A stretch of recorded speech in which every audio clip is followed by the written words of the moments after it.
Chaos in a Van Nuys neighborhood. One man's deafening siren and bizarre behavior has residents there living in fear.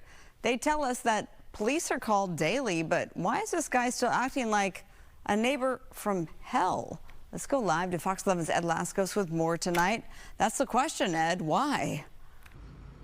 Yeah, why? All the neighbors are saying we just want it to end already. I'll tell you, it's been quiet here so far. No sound. That piercing horn blasting through, rocketing through the neighborhood. The neighbors say over the last weekend, though, it's really going almost nonstop. They say they need to have something done about it. You might be asking yourself, it can't be that bad?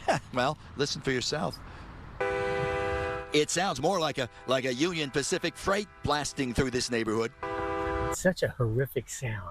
I mean, it's such a sound that it's a piercing sound. It's a blasting alarm that's echoing several blocks around, rattling windows, even forcing neighbors to post these signs. You see signs like this with lightning bolts come. People are like, oh, my ears, you know. The sound of those air horns traced back to this house here on Peach Ave. See them up there? The house owned by a man the neighbors call the horn blower, among other things. And all of a sudden, this nut, first he turns on his house alarm, and he has that gone on and on and on. And then periodically, he has the horn. The horns have been blasting now for the last several months. Usually it's a 2-minute blast, followed by a few seconds of silence, and then it starts up again over and over and over. And it's so friggin' loud. You bet they've called LAPD. Officers out here several times, but so far, no citations. And yeah, my brother, he works at night. He goes to bed, so he's trying to sleep, and this idiot's over here.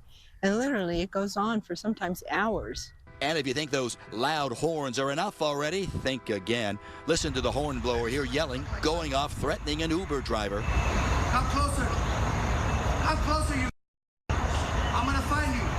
One of these days, I'm going to get you where you're not expecting. You'll see him out in the yard, at midnight with a light on his forehead, working in the yard, cutting the tree in the dark.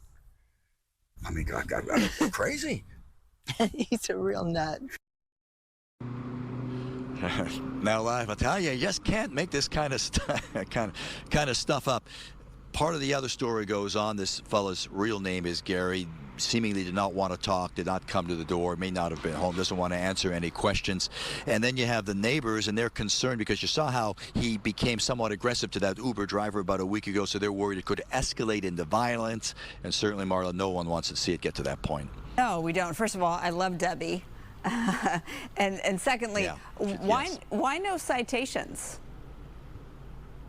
Good question. LAPD's been there so many times, and neighbors say, we're going to write them up, right? And they say, no, we will, but we got to hear that alarm, that siren, that horn, whatever you want to call it. We have to hear it before we can write the citation. So every time when they respond, answering the neighbors' calls to 911, they get there, but it's already off, so there's nothing. So it's just a matter of timing, but the neighbors say sooner or later it's got to happen. But they say this guy's rather crafty, and he knows he keeps it on for a short amount of time, shuts it off because he knows that they're calling the cops on him. Well, it's too bad the video evidence doesn't count for proof, but okay, yeah, I'm not the police.